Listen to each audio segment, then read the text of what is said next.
y'all in the house. It's good to see y'all in the house. Clap it up for yourself one more time. This is Power, presenting opportunities where everyone rises.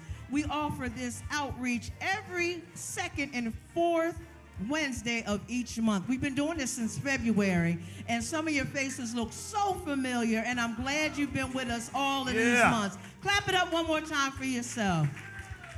All right.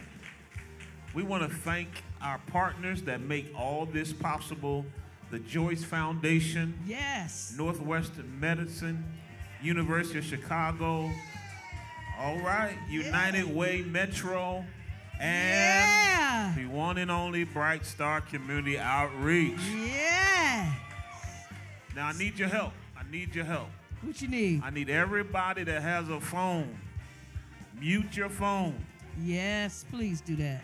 Mute your phone and like and share the program because we're on live right now. Yeah. So please go to our page and like and share right now. I'm giving you 2 seconds to do it. All right? Do that for us and tell somebody what we're doing here at our power sessions. Now, I'm going to put it out there now that our next power sessions is today, and then we'll get back to you. Okay, all right. See, that's why my wife, I follow her lead. Go ahead, hon. Yeah, so listen, this is something we haven't done either before or in a long time. Take those phones out once you have put them on mute. Take some selfies of yourself. We need you to post those pictures to our page so that we can put them up so people can see what's going on every second and fourth Wednesday. Come on, 1, 2, 3, lift those phones. Take a selfie of your table, of yourself, and tell people about this program. Power, presenting opportunities where everyone rises. Hashtag that photo and put Power September or Power 923. Can you do that for us? Can you do it? I see y'all. I see y'all trying. Get me, sis. Come on, get me. Hey. She getting her own self. Yeah. Oh, she was getting the table. You gonna take a picture now? All right, come on. Right here, hon. Come on. Hold on. Anybody with a camera is somebody. Thank you. Yes. So how y'all doing today? We got some new stuff to talk to y'all about today. We have a game that you're not prepared for, but we're going to get you ready in just a minute. I hope you have your thinking caps on. We will not accept anyone yelling out. We need you to raise your hand. And it's something that you know and understand because it's coming from way back. Well, I say way back, but it's really 60s. But it's coming from way back. And we're going to ask you if you could please keep your chatter down because we can hear that on our Facebook page. So use your inside voices if you're chatting with your neighbor. But we don't want to hear that on our recording. Is that right? Clap it up one more time for yourself. All right. I want you to finish the tune. Uh-oh. Finish this tune. And what's the person going to do that finishes one of these tunes? What's going to happen with that? They're going to win something. They're going to win what? A gift card. For how much? I don't know. $50. Oh. We made it a little harder this time, so you got a little extra 25. Please keep your chatter down because we can hear you on the stage. Thank you. You want to start it? You can start it. All right. Pick one. Finish this tune. We'll take the first person that raised their hand. I'll be looking. Go ahead. Now we're up in the... No. Keep your hands up and don't yell out the answer. Let him finish. Thank you. Now we're up in the blank, blank, blank. Getting our blank at bat. I see a hand in the red right there. Hold on. Oh, yeah. If you're going to sing it, I'm going to follow you. That's right. If you're going to sing it. Come on, sis. Oh, she don't want this money. Let me find somebody else that want to do it. For real? For real? Okay. I saw Miss Deborah. She was the second one I saw. You go. Yeah. Okay. So you read it, leave the blanks, and let her tell us what it is. Now we're up in the big league. Getting out, turn that back. Uh-huh. Long as we live, you and me, baby. It ain't nothing wrong with that. Well, we're moving on up. All right. Give her $50. Yeah. She said the stuff I didn't even say. Clap it up for Miss Deborah right here. All Come right. on, y'all. We don't hate. We appreciate. We appreciate. So we have a $50 gift card from Miss Deborah right here. All of our gift cards today are going to be $50. My gosh, I wish I could win. I could use some. I could use some gas right about now. Let me do the next one. All right, y'all listening? Y'all listening? Y'all listening? Y'all listening? Y'all listening? All right. All right. Blank. Y'all know me. In a blank, blank, blank. Good times. Blank, blank, blank. Blank, blank, got 'em. Good times. Now, I have the words right here. Who's that? Got a hand right there. Stand up, sis. I got her. All right. So I'm going to be looking at each word. So take your time, because if any of it's wrong, you can't win. Could you say it again? Blank in a blank, blank. Good times. Blank, blank, blank. Blank, blank, blank, blank. Got 'em. Good times. Hanging in and jiving, good times. Temporary ripples, good times. Scratching and surviving. Hanging in and jiving, good times. Ain't we lucky we got 'em? Good times. Yeah. I just wish we could give you the $50, but them words was all jacked up. The tune was there. Anybody else want to give it a shot? Anybody else want to give it a shot? We should give her 50 cents for that. I wish I could give it to her because that voice was so beautiful. I know. But you can be pretty and wrong, can't you? Huh? Who else want to take a stab at it? Anybody got an idea of what the words are? All right. We got them. We got them with that, honey. That's good. That goes back to the bank. Ooh. You want to do this one? Which one do you want to do? I don't want to do nothing. I don't know none of them songs. All right, I got one. I am stuck on blank blank because blank blank stuck on me. Green. Green, come Yep. on up. You right in the front so you can get up with these beautiful eyeshadow. I am stuck on Band-Aid cause Band-Aid stuck on me. I am stuck on Band-Aid cause Band-Aid stuck on me. Yeah. Nope.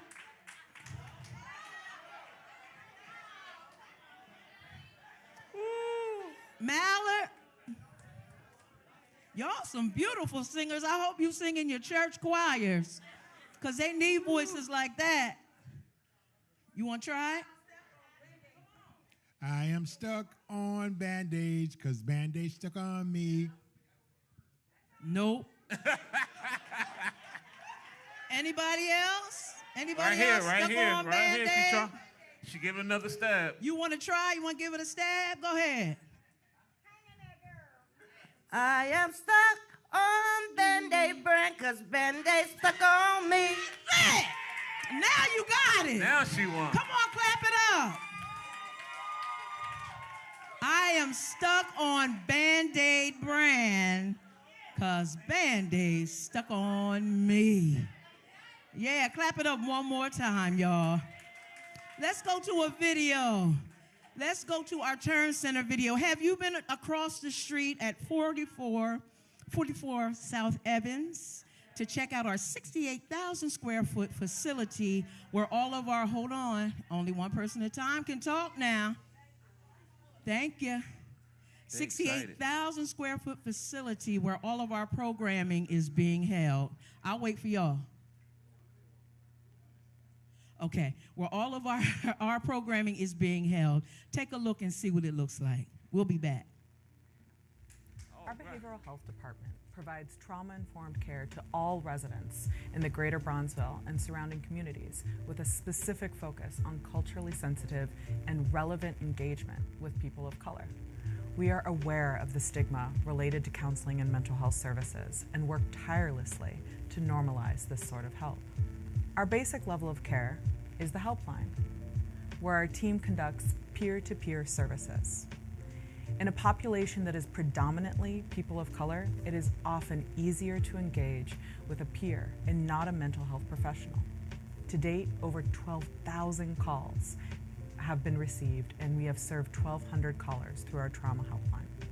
In schools, we have care rooms, or caring and resilient environment rooms, created to provide a safe space for social emotional learning.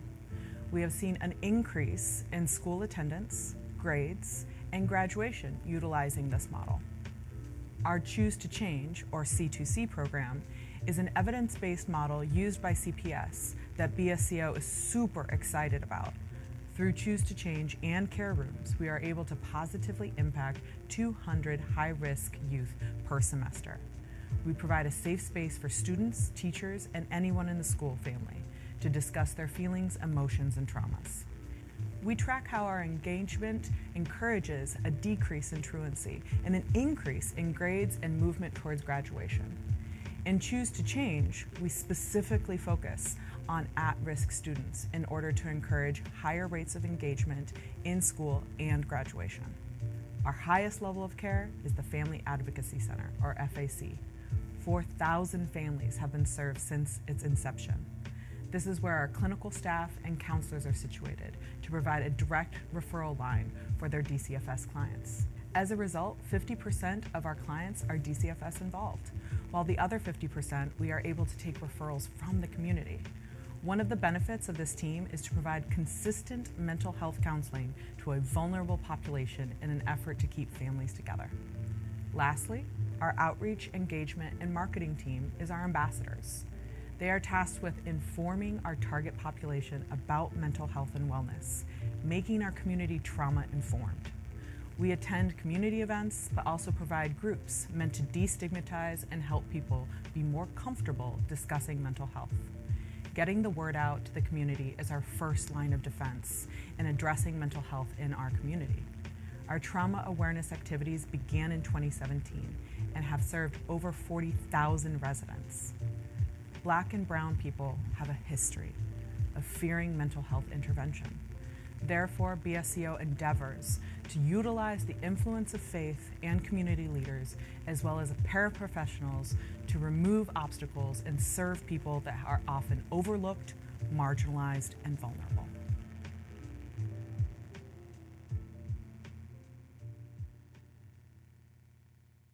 One more time.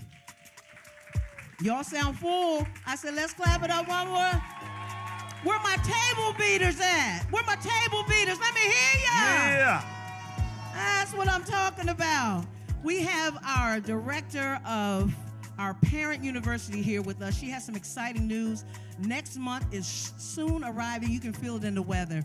She's going to give us an update about what's coming up in October. Please be attentive to what she has to say. Let's put our hands together for Annette Barnes, our director of Parent University. How you doing today? I'm doing well, trying to get this chicken out my teeth. That's all right. That's all right. So I can talk right. That's all right. So what you got going on? What's Parent University all about? So this, in October 14th, Yeah.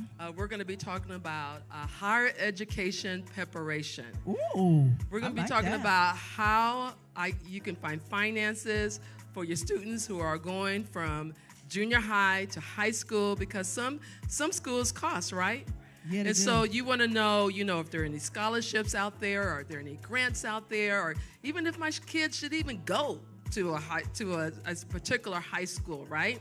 And then we're going to talk about finances for college. Like, when should my student even apply for college? Yeah. And when should I start looking for scholarships or grants, right? And where do I go to find that information? So we're going to be talking about all those things, ACT scores. How do I study for that? How do I even study, right? Yeah, What are yeah. good study habits so I can make sure I have my child has the grades, have all the lessons that are needed to go to the classes, to the success, to be successful, right? Set 'em up. Because if you're going to, like, let's just say if you're going into be a construction worker, Yeah. or even someone who does AutoCAD, right? You need to know some math, Yeah. right? And I'm not talking about 2 + 2 is 2. No, that's about it for me right there. You need some trig, right? Geometry. You got to understand all angles. You got to understand all that. Well, guess Awesome. what? If they don't take any math in school, they're going to go to college. They got to go all the way at the beginning. So they got to complete all that stuff in high school. Do you know that your child can go to school, graduate from high school with an associate's degree? What? Did y'all know that? Yeah. So you need to know, how can my child already be ahead of the game? Now, how can we register? What is it? What is the registration, and when will it be available? When is open enrollment for registration? So you can go to Bright Star Community Outreach.com. You can register online, and it will be available by the end of this week. I love that. Thank you Okay. so much. Now, didn't you just have a program in September? I did. Tell me about it. Okay, so our program in September was about the kids going back to school. So we gave away book bags. Yeah. We gave away 62 haircut vouchers. And we talked about how to deal with class bullying. You know, sometimes our kids yeah. get bullied, or sometimes Yeah. our kid is the bully. You know what I'm saying? Yeah. So how do we deal with that? So we talked about IEPs. You know, how it benefits your kid. Should they be on an IEP? So we had great discussion and learning tools. Some people didn't even want to leave the class when I they went to believe that that. bullying class. I So believe it. I welcome you to come, because we have some great instructors that are coming. They're bringing a lot of great information. My name is Annette Barnes. Now, can they anybody that want to volunteer, can they contact you? Yeah, they can contact. Y'all want to volunteer? Yeah, y'all contact me. Oh, we need plenty of help all the time. So if you want to volunteer for our next, for our October Parent University, it'll be up in a week or so, and she'll have flyers at our next Power. Please get in touch with. She'll be here for the rest of the day. I will be here for the rest of the day. Good. So you Yes. can see her and get more information. Let's clap it up for Annette Thank y'all. Barnes. Annette Barnes, Director of Parent University. How y'all doing? Let's go to another video while we set it up. All right, y'all pay attention now. This is good information.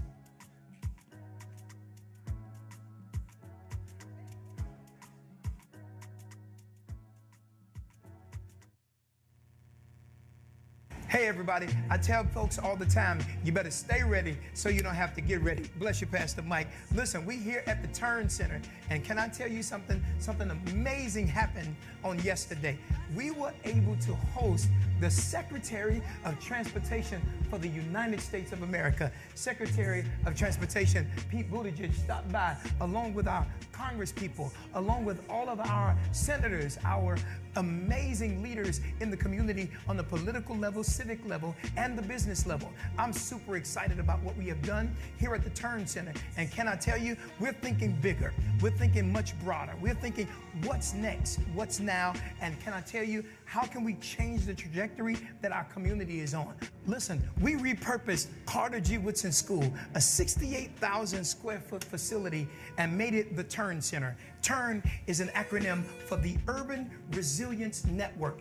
We have reactivated this building. And here's what I tell people: say nothing about violence and trauma until you do something about violence and trauma. Secretary Buttigieg, along with many of these other civic leaders, got a chance to come and see the amazing work that young people like these folks in this room are doing around violence prevention. I mean, these young people by themselves are working on a project to say, how can we address violence prevention? There was no way we weren't going to bring the secretary and all of these great leaders and into this building and not show them our health and wellness department. Listen, we got folks in this room that are committed to addressing the social determinants of health. So they got a chance to learn what we're doing and the various programs. These folks are thinking every single day on how we can enable our community to live and live well. 68,000 square feet of space. And not only are we in here, we're going to invite at least 25 other community-based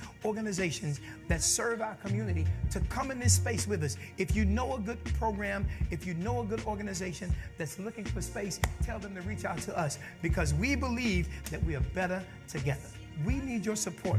You can donate, you can volunteer, or you can simply just share this video to let people know that Bright Star Community Outreach is rocking this thing and making sure that we provide prevention and intervention services. Folks are in here every single day doing the great work of violence prevention, trauma counseling, and all the other things that are happening in our community. And I got to tell you, I'm super duper excited about it. We are looking forward to continuing to not only develop people and develop programs, but also how do we redevelop our greater Bronzeville community? Please go to our website, brightstarcommunityoutreach.com, to learn a little bit more about what we're doing and jobs that are available. We are pumped up about this work, and clearly other collaborators are coming to the table to say, how can we do this great work together? Stay tuned, but listen, more than getting informed, here's what we need you to do. Get inspired enough to get involved.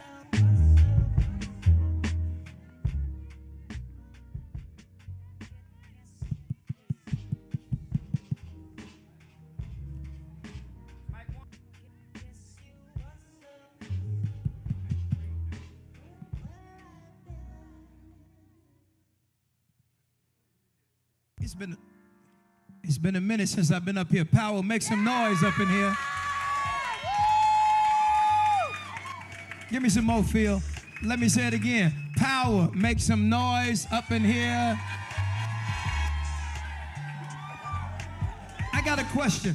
Which table is the best looking table in the room? Let me see. Come on, put the camera on the people. I want to see. Where y'all at? Where y'all? Come on. Come on. Come on. Y'all got phones up in here?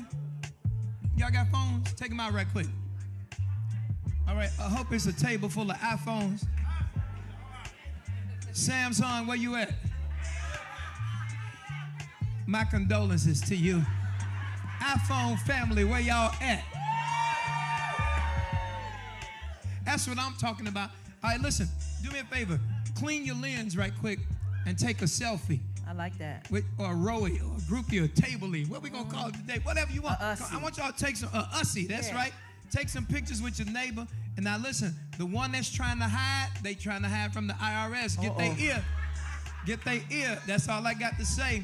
And for those of y'all that are watching by way of online streaming, you are not on the scene, but you're watching on the screen. I want y'all to make sure y'all share this video. And everybody in the room, if y'all don't mind, please make sure you go and share the video today, because we want as many people as possible to be able to tune in today. I got a question for y'all, Power. Do y'all always enjoy the Vaughns or what? Joni Vaughn. Come on here. Come on. The hostess with the mostest. Come on, it's my family, The host Pastor. with the most. Yeah. Thank you. Don't they do a fantastic job? Oh, thank you so much. And I'm so grateful.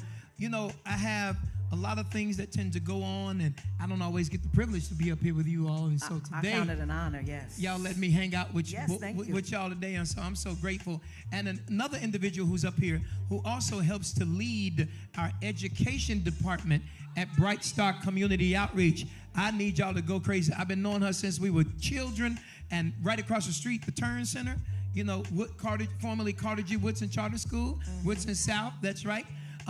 Listen, her mother was the assistant principal over there, and she was the reading instructor for Woodson North. For Woodson North, right? And so her mother, first of all, back in the day, used to peel my head when I was a student over there at Woodson. So she's my former teacher, my former educator, and now she came and cut the ribbon with me over there. This is her daughter. Y'all go crazy for the inimitable Jada. Wow. Wilson, like Turnbow. Make some noise for her. Use Come your on, words, y'all. Pastor. Use your words. Thank Did I you do all right with so that? much. All right. So honored to be here, working in the Bronzeville area where I have worked my entire educational career. I was assistant principal and educator at Beasley Academic Center for 19 years. I was also a student of Beasley going into the building in 1979, so yes. and I spent all my other years at Woodson North after school. So believe me, this is deep in my heart. I believe that. And one of the interesting things is it is a good example of mantles being passed down. So your mom was an educator, and then you became an educator. How do you feel about carrying on that legacy? Now, somebody tell that talking table over there, be quiet a little bit. Yeah. My mama happened to be at that table, so I know exactly where the noise coming from. Can somebody get my mama to be quiet up in here? Because I can't tell her to be quiet, but y'all can. That's all I'm saying. Talk to me. You know, how does it feel to be a part of carrying on that mantle of education? So education has been the forefront of my life my entire life. Funny story, I was in kindergarten. We had a huge graduation, and I was the speaker. My mother had just gotten her master's, and my father had finished law school, and they both had graduations I attended. So what did I assume? I was done with school like them. It was a very rude awakening when my mother was like, no, you have about 18 more years to go. I said, okay. I thought kindergarten, I thought I knew it all. I was reading, but education is the forefront. And it doesn't matter if you go to college or to trade school, but you have to have a skill to be able to take care of yourself. And that is what everybody has to understand, is that you cannot be a productive citizen without some type of education. That's right. That's right. Everybody has to finish high school. And if you don't, you can get a GED. Many don't know. Fire department. Many of the students who are 17 and able to take the Chicago Fire Department test, they drop out of their private and public schools and get a GED because the test is when? In April. Wow. Right, it's in April. Why? They do that for a reason. But they drop out and get a GED, and they're able to take the test and able to start, while our kids have to wait until graduation, which is fine. But if you want to be a firefighter, which they need more now, Chicago has a wonderful program for police and fire. Anybody know about CPFTA? No? If you know any sophomores in high school right now, the application period should probably start in January. It's called Chicago Police and Fire Training Academy. They go to the police academy and to the fire academy after school 4 days a week. No, 2 days. I think it's 2 days a week now. They learn 20 weeks with the fire department, 20 weeks with the police department. If they complete the program successfully, they are placed at the top of the list. Wow. The top of the list. Okay? No, wait. Hold on, Jaden. So I want to make sure I'm clear. So because we got people on the scene and folks that are watching on the screen, and I think there's an opportunity for people that are in this room to share it with your colleagues and your network, as well as those of you that are watching on the screen. It is my prayer that you would tag some other people in this particular show. Now, I'm also going to ask all of you all in the room, make sure you go share it. Right, go to our Bright Star Church Chicago, St. James Church Chicago, Bright Star Community Outreach, or Pastor Chris Harris Sr. Facebook page. Like those pages, and then go and share it so those who are in your network can learn about this vital information. Now, let me ask you a question. So, it's not that we're saying education is not important, and it's not that we're saying that we shouldn't, excel in education. But I think there's an opportunity for all of us to understand that, Joni and John, education at various levels, right, is a great opportunity for people to not have any excuse to succeed. You guys you're not from Chicago. You're from Jersey. Yeah. Tell me about the education system and what you all witnessed there in Jersey, and then we're going to bring it back to your new home, Chicago. Aren't we glad they're here? Y'all not loud enough. Y'all come on, y'all. Well, I discovered in New Jersey, similar here. You guys talk about the north and the south side. Yeah. For us, it was the suburban and the inner city. Got it. So you can excel in the inner city school, but because the standards are so low, it's like you graduated with a C average. Mm. So those were the things that we had to face in New Jersey, in the inner city. So it's similar, I believe, Chicago now, because I hear everybody talking about the north side and the south side and the difference. So that's basically what I experienced growing up. I know also that the books are different.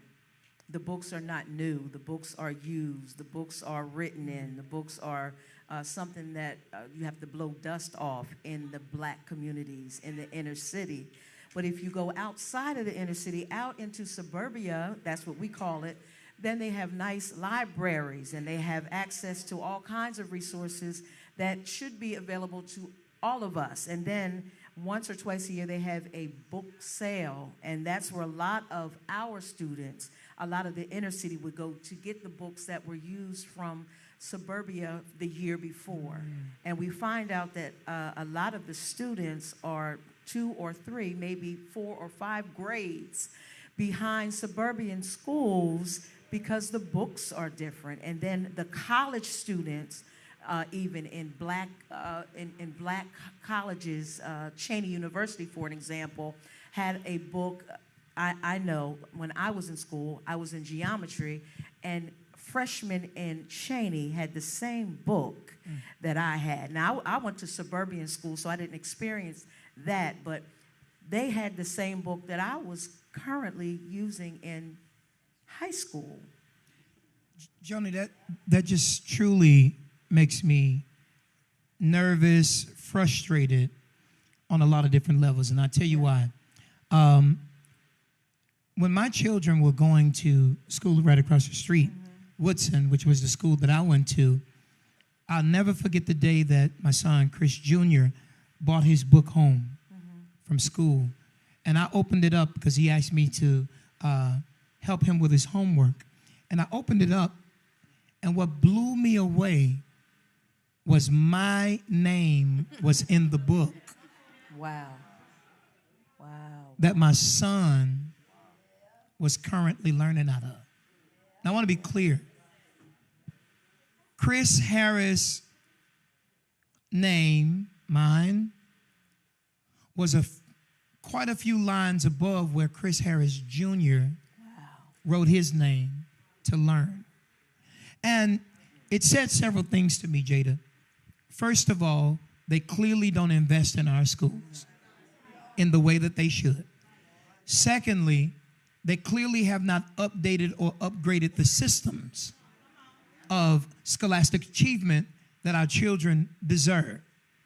Third of all, I knew without a shadow of a doubt, since Chicago is, if not the, one of the most segregated cities in the country, I knew there was no way in hell, and I said what I said. You said what you said. I knew that there was no way in hell they were allowing white kids up north to learn in the same way that a lot of our black and brown children learn out south. Now, I'm not saying all schools are like this, but the question is, when do we take time to even do an assessment? Now, I want to hold myself accountable, though, because as a parent, I also could have done a better job. And had I known better, I would have done better. I just kind of did what I saw done. I would drop my child and my children off at school, and I would let them go inside, and I would tell them, go in there and learn. Right? And I thought I was doing the right thing by taking them to school. But I didn't really know as a young parent that I too needed to go in there and find out if they were learning in the school. Right? And sometimes we don't mean harm, but we don't find out until it's too late. So here's what I'd love for you to do. Help us to understand what you have seen over the years as it relates to how education happens and the difference between what happens in the communities that have and the communities that have not. Heavy question, but I know you got it. I know you got it. There's a lot to unpack there. So one thing we know, the more people who pay taxes in a community, okay, they're actually paying the taxes, their property taxes. They're wanting to see their money invested in schools. So that means they're in the school, the parents are working in the school, the grandparents are working in the school, they're attending all of the community meetings that are in the school. All of them. So how many people, just a quick question, even if you don't have children in the schools in your neighborhood, you do know that you still can attend the LSC meetings. Yes. Local school council meetings are vital, okay? Also, if you have children and or grandchildren, PAC meetings, that happens at every school, is mandated. That is the time that you're able to voice your opinion and talk about what's going on. I went to an LSC meeting yesterday evening. School's just starting. Everything is great. But now, of course, we don't have books anymore. Does everybody know they don't use books in school? Thanks to COVID, books went out. Everything's on the Chromebook. That's good and bad. Okay? It's good because we need to have technology. It's bad because children are able to do 55 other things while still on the Chromebook. So if you're helping anybody with homework, check all those tabs across. Check down at the bottom and see how many other windows are open, because as soon as you turn your head, that cartoon is up, the Google Meets is up with a friend, all of those. But going back to what was asked, on the north side, I would always love and be amazed when you go and you see these buildings. They have sensory rooms for children. They have all types of items, and it's amazing. Now, some of them, because they have friends of, and that's what they call it, okay, that donate additional funds.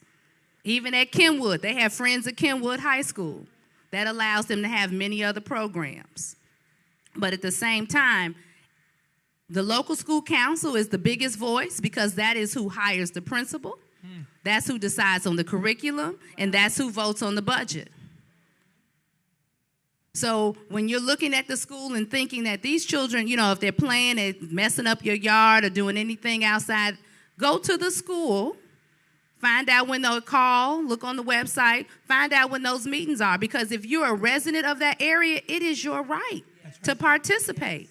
And if we had more people taking ownership of their neighborhood school, we might have one less criminal coming out of that school.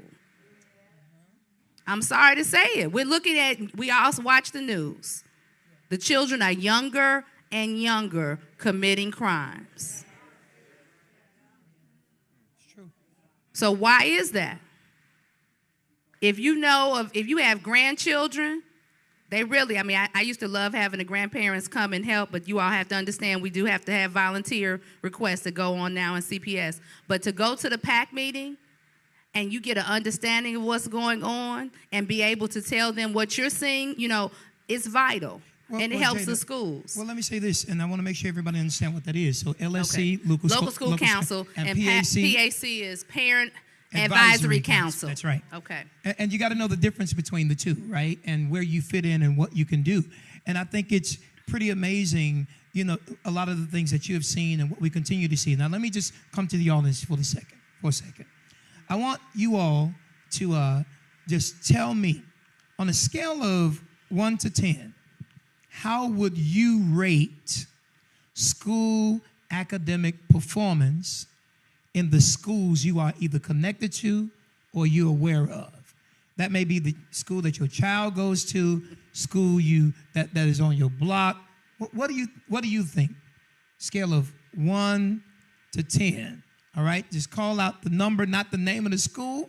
We don't want to put the school on blast. Nor the principal. Right? Nor the principal. Because that's not what we're trying to do. But what I'm trying to do today is talk to us about the issues that are prevalent in our own community so that we can become part of the solution as opposed to just sitting at power talking about the problems. Y'all didn't say amen and you didn't clap on that.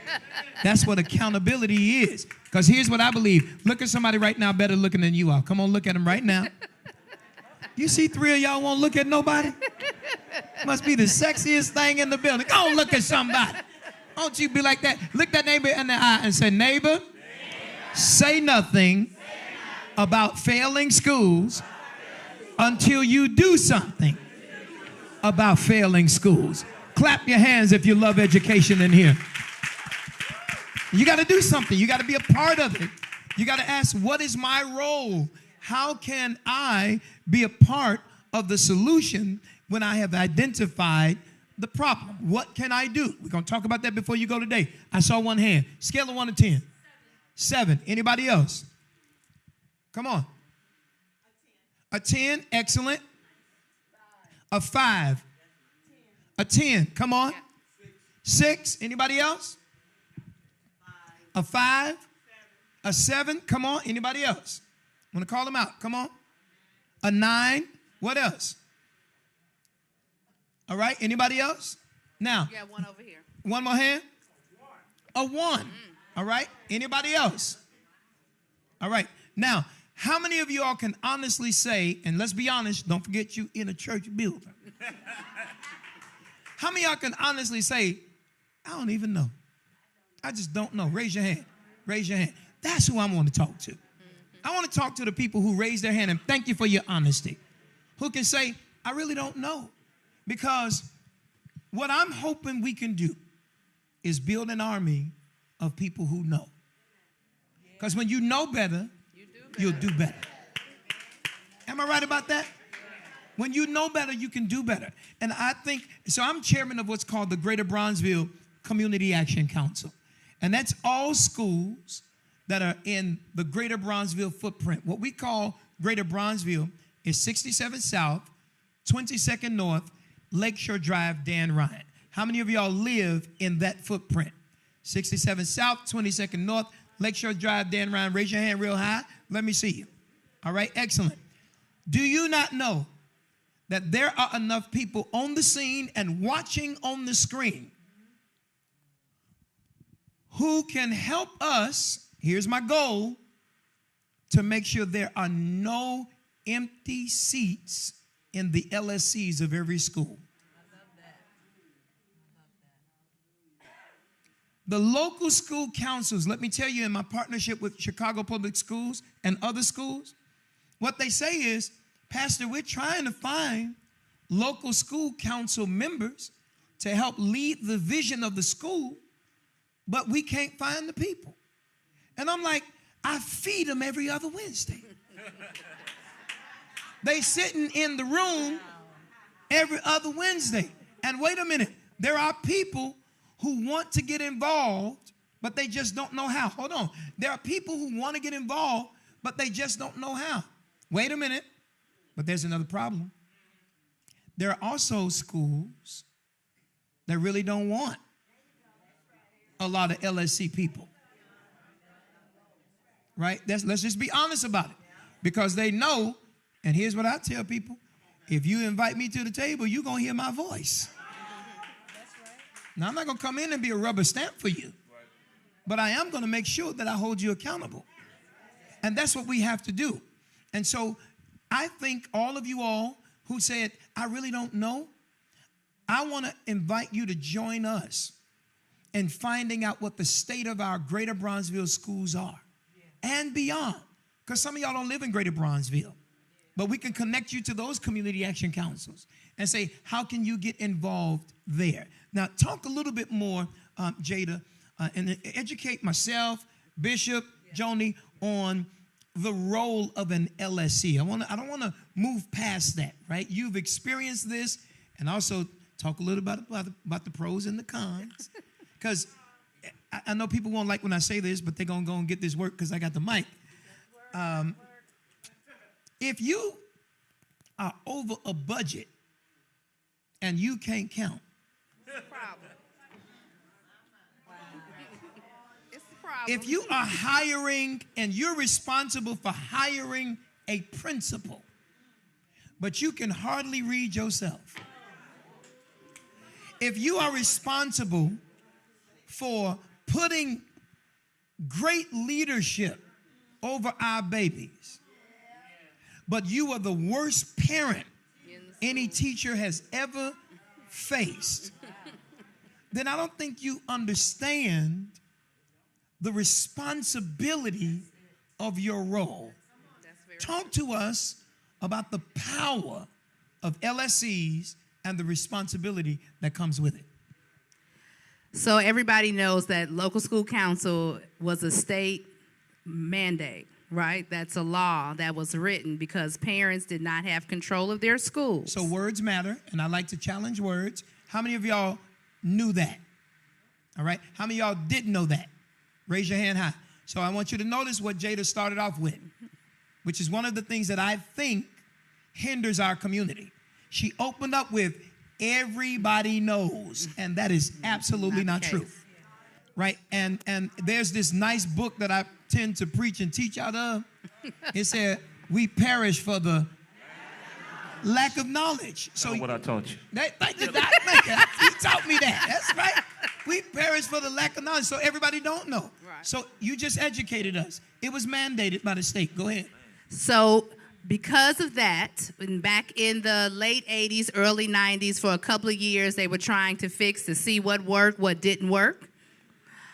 So they realized, okay, parents were, very excited, energized, because now you had control. Now, of course, there are measures that, you have to be voted in. There's so many parent representatives, and they wanted community reps, teacher reps. So as the LSC, prior to me being an administrator, I was on as a teacher rep, because that's important, because we have to have our say as what's going on in the school. Now they've even added what they call it's not a secret, it's the paraprofessional.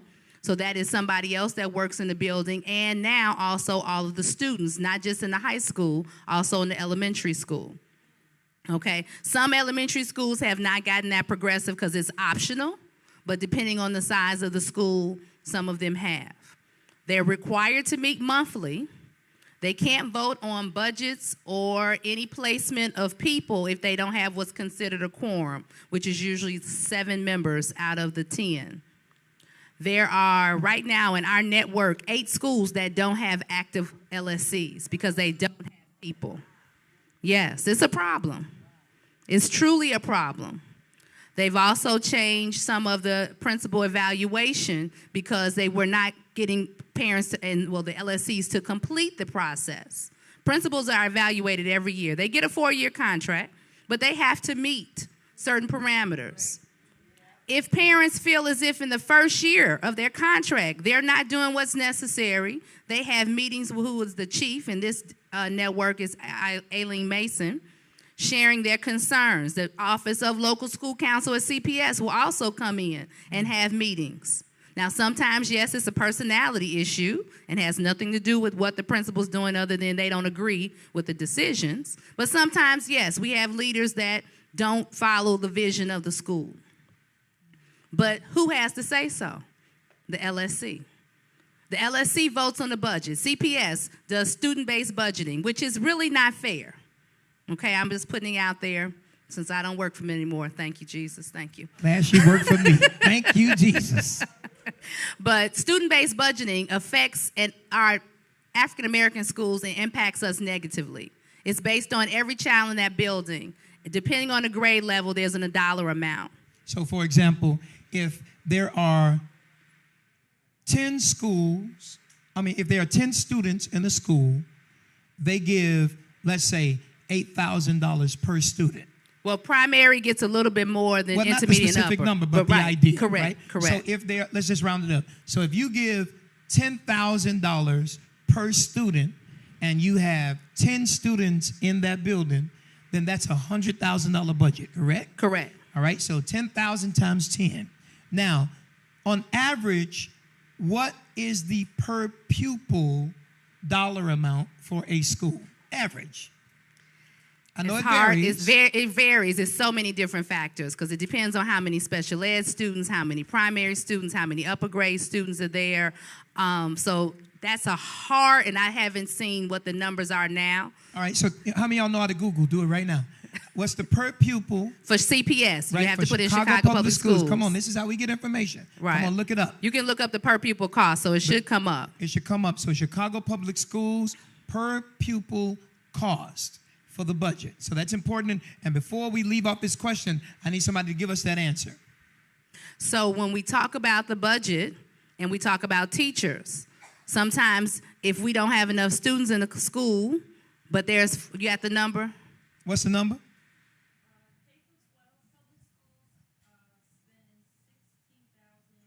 K through 12 public schools, 16,000. Wait, okay. Is that in Chicago?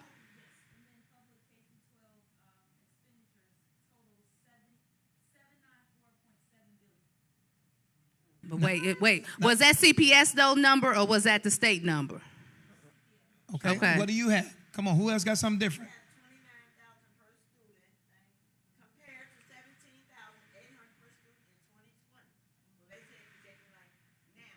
Okay. Anybody else got another number? So she got 17,000. She got 29,000. Who else got another number? I saw a hand in the back. Is that what you had? All right. Is that what you got? 29,000 per student. Now, why do those numbers sound interesting to you, former assistant principal? That sounds really high. Extremely high. Extremely high. Because usually it's about 8,000 to 10,000. I couldn't wait till she told y'all that. So that number, now unless they're picking in pension pickup and everything else in that building, but that's extremely high. Realistically, it's about 8,000 to 10,000. There's a little bit more for special ed students because it has to be more staffing. And that includes... So let's stop. Hold on, because I don't want to move too fast. Y'all getting educated. How many of y'all didn't even know those numbers? Raise your hand. Look at these hands. Look at all these hands in the room. This is what I'm talking about. See, now you have power. Because it's knowledge. If you come in this room, we feed you. You have fun and food and fellowship, but no knowledge, we wasted your time. Now you have power, and you now have the ability to do the proper research like I just asked you to do, and then go to the school and say, hey, how much money do they give each child for education for the school year who goes to this school? And you know what you'll find out? If you go to one south of Roosevelt Road, the numbers are going to be significantly different than those who go to school north of Roosevelt Road. And let me tell you what's even worse. When they build a brand new school and some of these new schools that are right there on the south side with the rest of them, they will give certain schools more money when in fact it's a school right down the street that don't even get close to it. See, this is what I need us to understand. We perish for the lack of knowledge. And when you get knowledge, you have power. See, that's what we come and bring you in here to give you knowledge so that you can speak truth to power. Because guess what we're going to do? We're going to do an assessment of how much money they give every school in the greater Bronzeville community, and we're going to go ask for some more. Oh, I thought y'all would clap better than that. We want them to write the check. Everybody say, write the check. Come on, I need you to say it better than that. Say, write the check. Now, here's what they will say. They will say, well, you only got 100 students in the school. You know what? You're right. We counted that it's only 100 students in the school. So why don't we go ahead and talk to our legislators and ask them to change that rule? Because if it's just based on taxes, when the South Side going to catch up? We're fighting a losing battle. Because if there is no development in your community, then nobody can purchase a home. And if nobody can purchase a home, they can't pay taxes. And if they can't pay taxes, then they can't take that money and give it to the school system. Because the reason your penal institutions, your prisons, and your jails are filling up is because the schools are not educating. I'm still thoroughly convinced that the best violence prevention, I'm going to see if I can get 20 people to clap in the back who fool because we fed you, is access to a world-class education that leads you to a world-class job, employment, household sustaining wages, and see if y'all clap on this, and entrepreneurship. That's what we're working on. How do we educate our young people? Because a lot of them, they were saying, you correct me if I'm wrong, a news media report came out in the Washington Post, in the New York Times, saying that because of COVID, students are now nationally behind 3 to 4 years. Is that right? That's correct. So here's the question. If COVID put them behind 3 or 4 years, think about the schools and the students that were already 3 to 4 years behind before COVID. So that means our students are 6 to 8 years behind. And you wonder why they dropping out? You wonder why they're class clowns? You wonder why they ain't going to school? It's just like me. I didn't want to go to school if it was test day because I didn't know the stuff. Can you believe I did that? Of course I. Listen, this is a true story. Your mother had a comment. Listen, my mama right here in the room. I would act a fool. And it wasn't because I just wanted to be a class clown. Here's the truth. I just didn't want to look like a dummy. And I'm looking at the test and I'm like, I don't know this answer. Uh-oh. I don't know this answer either. Uh-oh. I don't know this answer either. So everybody else circling their bubble on the Iowa test. Y'all remember those? Anybody took the Iowa test way back in the day? They circling their bubble. And I ain't know the answer. So I either did one of two things. True story. I either circled any bubble, failed the test, or I had to pee about 8 times during the test. Teacher, can I go to the bathroom? Teacher, can I go to the bathroom? Teacher, can I go to the bathroom? And I would stay in the stall. I want y'all to hear me because it sounds funny, but it was tragic. Teacher, can I go to the bathroom? And I would literally, in shame, stay in the bathroom hoping the test would end soon. Will y'all think about how tragic that is? And so the reality is many of our students are still doing that right now. That's why during COVID, many of them wouldn't log on.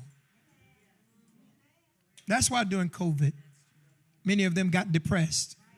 That's why many of them are having mental health issues in the classroom. Because they are fighting a losing battle. And you know what our community ought to be doing?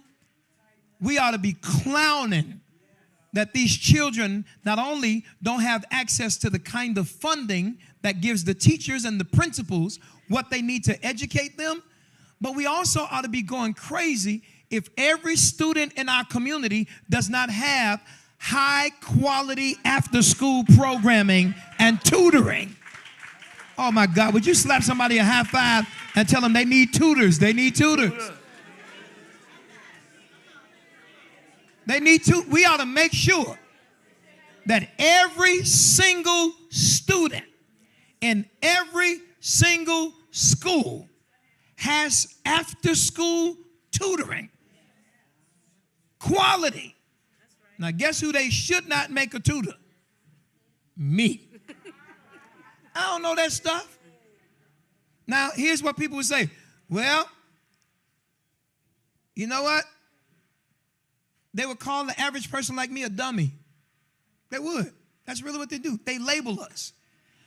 But I'm okay with being a dummy, being the CEO of a company that got 115 employees. I'm okay with being labeled a dummy, and I done built a community and built a company and given all kinds of people resources and opportunities because I had to learn in a different kind of school.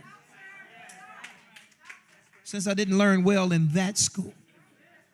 And y'all saying amen on that, but I'm going to see if y'all say amen on this. Stop blaming the teachers. Amen.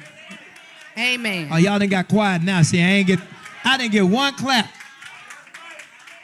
If I could just speak to that for one moment. Wait, let me say 2 more things about that before you speak to that. Our child come home talking about this the teacher, and then we go up there and cuss the teacher out. Cuss the principal out. Come on, y'all talk to me. And then your kid come home talking about it wasn't me, and then you walk up there, wasn't there, and talking about it wasn't him, and you don't know the school child versus the house child.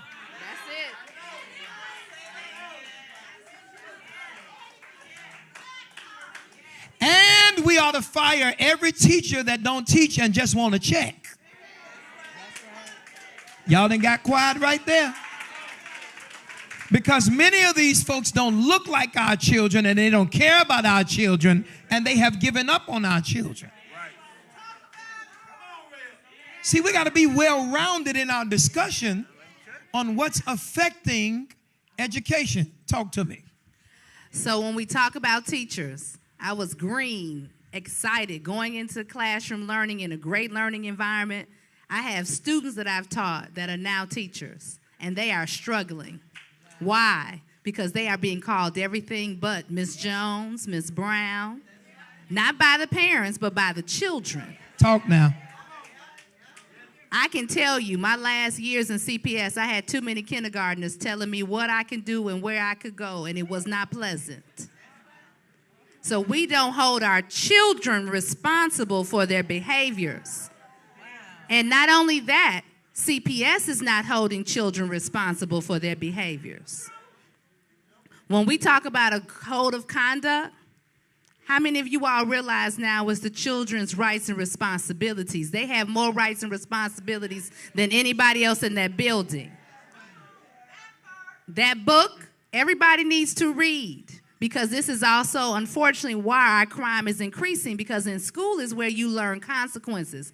Even when I had the worst children and their parents didn't parent, they knew in school I couldn't get away with this. But now, everywhere I go, I get away with it. So it's so vital that we speak up. That's right.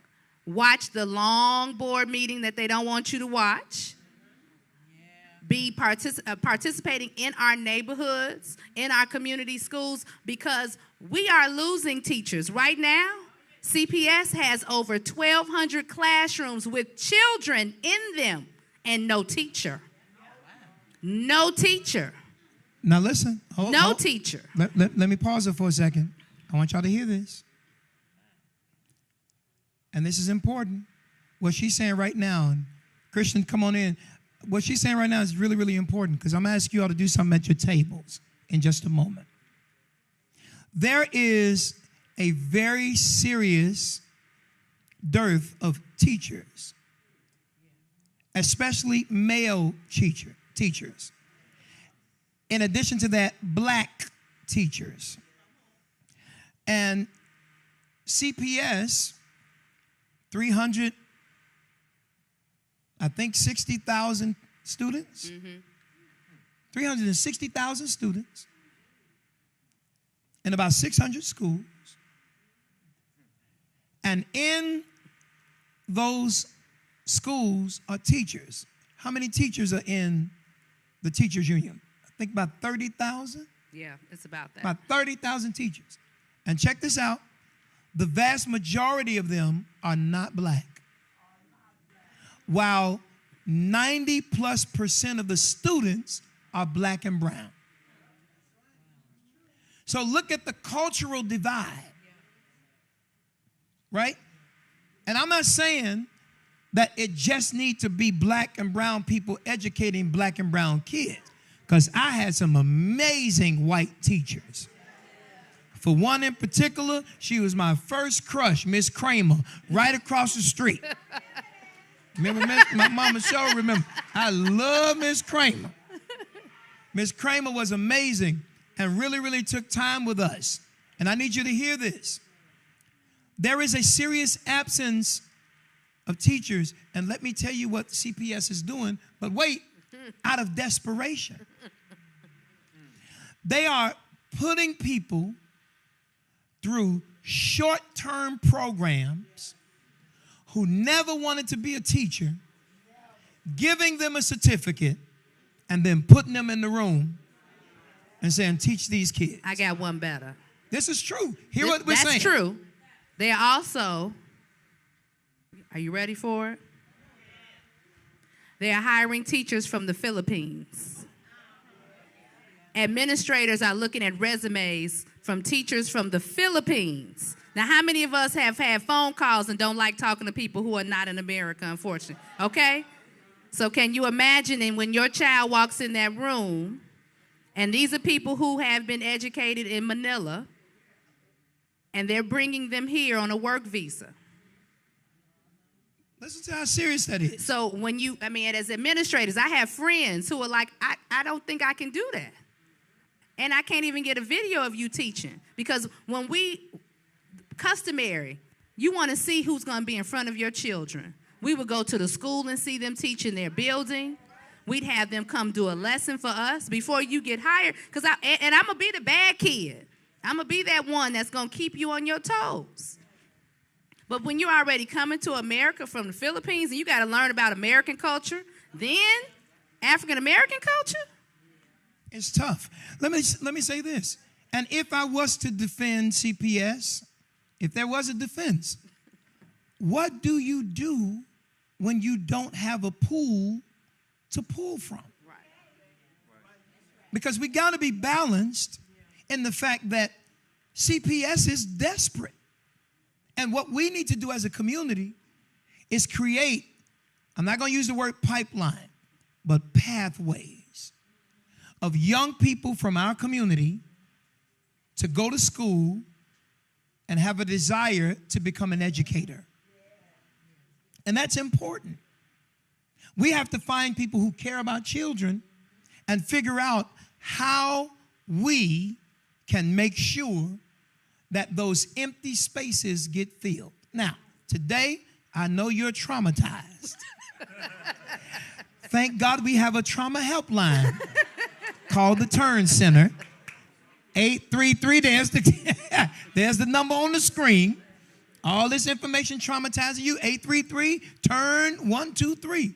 Because if you're traumatized at what you're listening to, imagine the principals, the teachers, the administrators, and the students that are traumatized by what they're living every day in what we call schools. Now, I want to just take a shift here because we're getting ready to run out of time. Joni, let me ask you a question.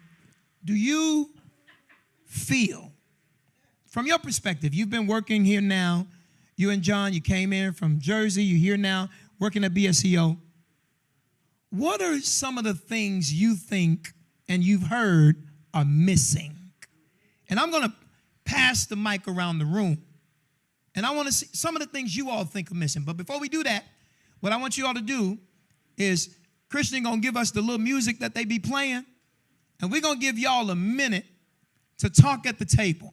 And each table come up with one thing that you believe schools are missing or schools could use to take education to the next level.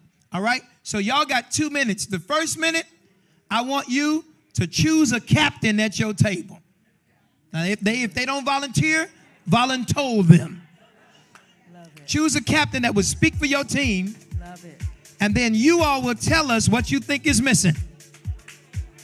So y'all talk now, and Joni's going to start, John's going to start, and then y'all going to talk to us. Come on, take some time. Well, I believe we need, you want me to start now? We'll wait on them. Oh, we're going to wait.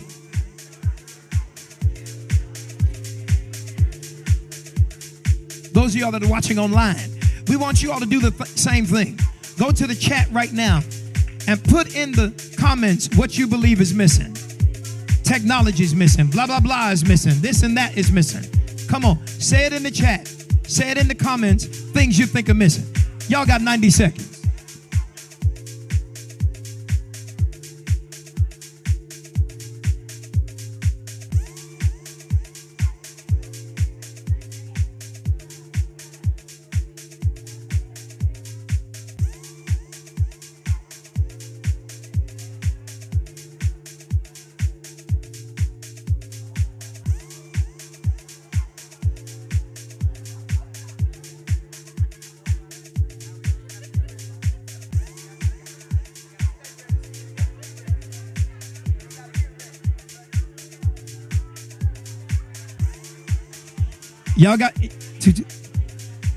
Y'all got 60 seconds.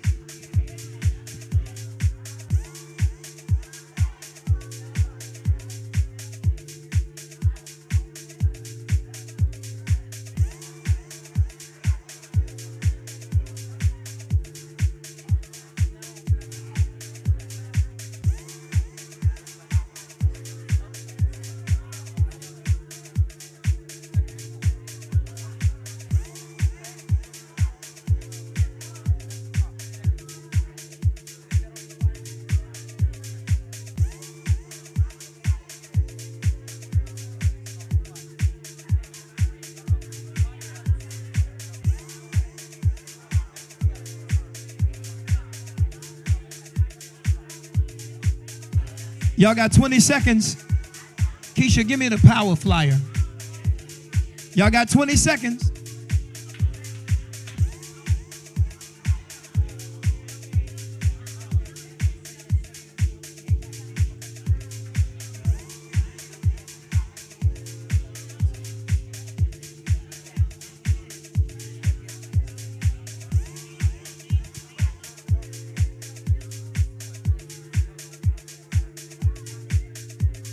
All right. We don't have one flyer? All right. All right, all the captains of the table, raise your hand. All right? We got captains. If you got the best captain at your table, make some noise for him. All right? Thanks, Christian. We're ready. We're going to start with Joni. Then we're going to go to John. Then we're going to come to Jada. Wait a minute. Huh? Come on here. Joni, John, Jada. Uh-huh. Change your name to Jelly Bean. That's right. My name is Jelly Bean today. Don't you leave me out of them J's. You know what I'm saying? So up here you got John, Joni, Jelly Bean, and Jada. Clap for the J Street. Talk to me up in here. All right. Bring the music down. Talk to us. We're going to start with Joni, go to John, come to Jada, and we're coming to the captains of the table. I think mentors, that's what the students need. They need mentors, and specifically, like you said, Jelly Bean, male mentors in schools, because we need the young men to be guided in a way. They need to, if we want male teachers, they need to see a male teacher. If we want male black teachers, they need to see male black teachers. So that's my opinion. I think they need somebody to help them, guide them, and show them that, hey, it's okay to be a teacher. I'm cool. That's excellent. John? Well, she took my answer. Because I had the opportunity to work for C2C. Yeah. So I saw the difference our mentors made in their life. And C2C is an acronym for Choose to Change. Change, yes. Yep. So I seen it firsthand what a mentor can do for a student, not only during the school year, but past, in their life. So I would say mentorship. What about you, Jada? There you go. My answer is lengthy. So active parenting, that parents that have supports, that are aware of what their child is doing at all times, good and bad, regardless of the fact that we get all of our grades online, that they are still coming to teacher conferences and volunteering in the school, and not just concerned with making them look cute, but then also that teachers are receiving the respect necessary to educate on a daily basis, and that students know there are consequences for your actions. When I have two friends right now, great, magnificent teachers. Early retirement. They've moved on from education. Both of them were injured by students. Injured. Seriously injured. It's a sad day. We got work to do. But listen, we got to talk about these things. I'm going to have Bishop and Joni. They're going to take these mics out there with. Who got the other mic? I saw Aaron with another mic. Okay. So we take this one. Thank you. And so it's going to be important that you all share. All right. So captains, if you will now just tell us what you think. Can we see over here? Do we need to put a camera here? All right. That's right. Thank you so much. Talk to us. Hello, my name is Lynette Solomon. I'm from Bronzeville. And I say parents and parenting because I say this because before COVID, I've been going to every LSC, you got to make it real fast. We got a bunch of tables. LSC and the other meeting. I went to the open house. It was only two parents there, me and I'm a great-grandparent. Wow. So parents, clap it up for the first captain. Next table. Thank you, Mama. All right. Tell us your name. My name is Linda Carter, and I must say that must be the consensus. Effective parenting, because they can get a certain amount at school, but if there's nothing at home, no parental support, no communication between the teacher and the parent, the student has nowhere to go. Thank you. Let's come over here. Come on, over this way. Hi. Hi, my name is Katrina Let's Green. make sure we listen to everybody. Hi, my name is Katrina Green, and I'm the head greeter of Bright Star St. James. And my table came up with, we need to put prayer back in school. Ever since they took prayer out of school, the school just been chaos. So I think prayer would be the best thing. Thank you. Right here. My name is Shh, please listen. Wilson King, and I'm from down Mississippi. So when I go into school, the parents will come and support the teachers. What we did wrong, they go sprinkles in school. That was it. We had prayer in school down south. They took it out. Now it's gone to you know what, but prayer in school. Bring it back. Next table, Aaron. That's right. Aaron, come on that table. Okay. How you doing? My name is Jackie, and we feel like what is missing in the schools are volunteers to teach extracurricular activities to the children. Also after school, because it's missing. They're taking all the music classes, all the swimming classes, all the language arts, different languages after school. So what happened to that, Mike? Volunteers, okay. Thank you. All right, right here. And now come over there. My name is Beverly Tate, and we decided that smaller classroom settings where the teachers can give more attention to each student. Got it. Excellent, excellent, excellent. Now, and by the way, I just want to raise up on this, because if we do smaller classrooms, you need more teachers, right? So that's going to be very, very important. This is why recruiting these teachers. We come over here, and then we got a hand up here at this table and back there. Come on. Hey, everybody. I'm Shar. My friends here, they wanted me to let you all know that in Venezuela, they only had 2 days of school because they stopped paying teachers. And by being here now, they're grateful because with their kids being 14 and 16, they've never had 5 days of school. Wow. Wow. Ask them, are they comfortable with me introducing them, all right? Let me know. Next table, come on. Right here in the front. Hi, my name is Janelle Harper, and I am a retired CPS counselor, case manager, teacher, all that. Everything everybody said. Use that mic closer. Everything everyone said is correct from my viewpoint. And my main thing is getting the parents in there. The school that I came from, the most of the time to get the parents in, they had to give them something, have food for them, or some kind of giveaway to get them to come in the building. Wow. Right. That's for sure. And I got tired of parents defending unacceptable behavior. I got tired of that. And one of the main reasons I left, one of those little boogers called me an old lady. I had been called everything, but I had never been called the old lady. And that was kind of amusing to me, but I said to myself, it's time for this old lady to go home. And I started making preparations to go home because I got tired of all that foolishness. And one thing that they do need is men in those schools, especially in the elementary schools, because some of those kids live in a home with nothing but women. Right. Nothing but women. So they need to see men in a different role other than standing outside doing nothing. I want y'all to go crazy for anybody who has done anything in education for a long time. Thank you for your service. Jada, thank y'all for your service. That's what it's all about. We got any more over here? All right, let me just say this, and I don't necessarily need you, Keyshawn, to put the camera on them, but I want to say this as you put the camera on me today.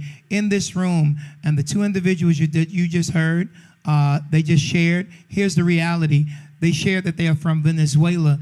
They are some of the migrants who have come over, running away from terrorism. Make sure you share with them what I'm saying. And here's what I want y'all to hear. They ended up outside the church, ran into a pastor. They were welcomed inside a church. because that's what we're supposed to do in our community. Look out for people. And now I'm asking y'all to please welcome our 2 newest family members to our family. And they got 2 children that are in school. They part of the family now. Our tent just got larger by 4 people. Because one thing I do know, anybody on the outside ought to be bought on the inside. And if we ignore any problems, y'all don't have to bring them up. You do not. You don't have to bring them up. Thank you. But I want to say this. Let me say this. I'm going to live by the book.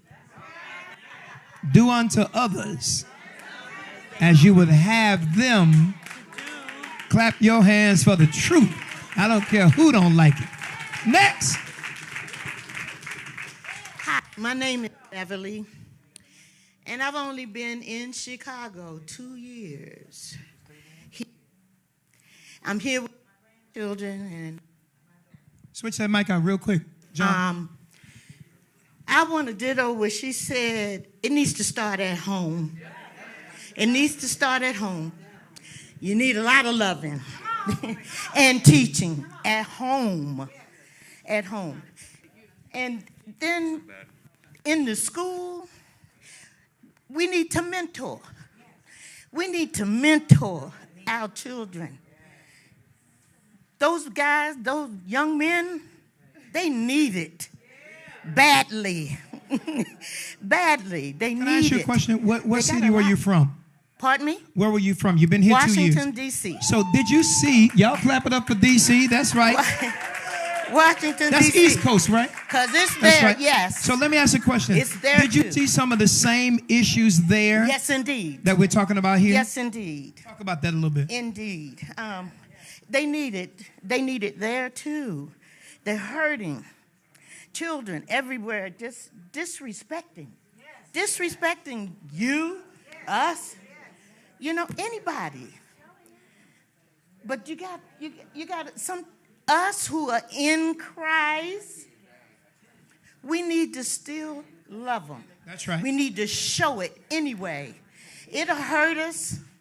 I know I got one out there. But I'm going to love them anyway. I know that's right. I'm going to love them anyway. Clap your hands for y'all. Last one. Listen up. Shh. James Mallard. Growing up, parent pressure was always greater than peer pressure. Nowadays, it's peer pressure that entices the children to do things ordinarily that they would not, because they want to be included in the crowd. But back then, you were scared to do certain things because there were consequences.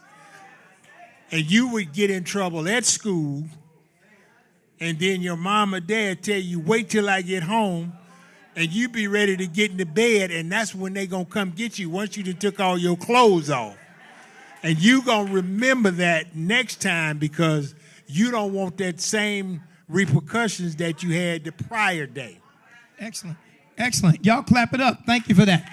Did we get every table? I want to make sure we ain't miss nobody. Did we get every table? Back there, CJ, talk to me. 2 more. Thank you. Hi, my name is CJ. What we came up with is cultural sensitivity training. Just a quick.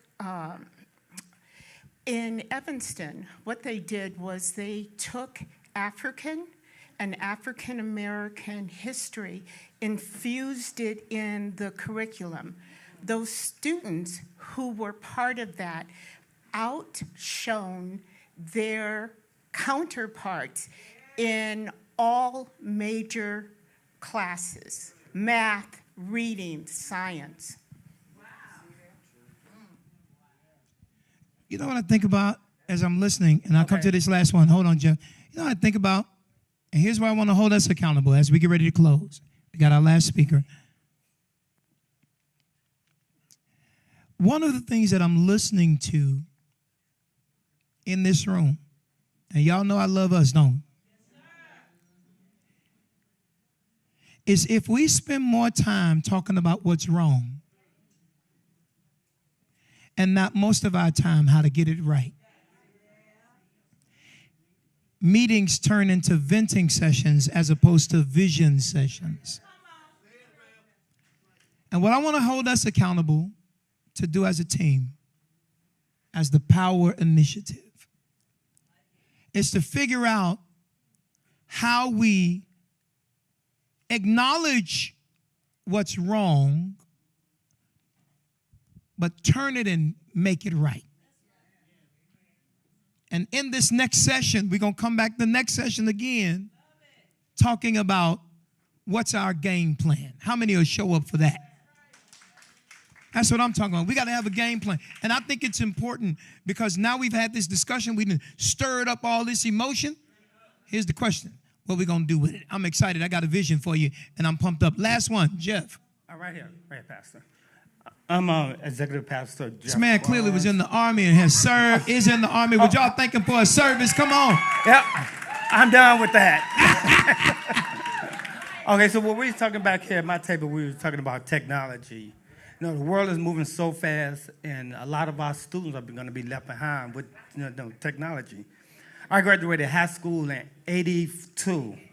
I remember 1980s at Hyde Park. I would never forget it. They brought in one computer for this whole school, like 2,000 students at the time. Now, I went up to the north side, and one of the schools on the north side, they had a computer room. And that was back in the 80s. So if we don't get it together, we're going to be totally left behind. 100%. Definitely have problems. Clap your hands for all these captains and all these tables. Give me your music. I'm ready to bring Joni and John back, wonderful facilitators. Let me just say this. I'm excited as the chairman of the Greater Bronzeville Community Action Council. I'm asking you all, on Monday we had our meeting with all of the principals in the community.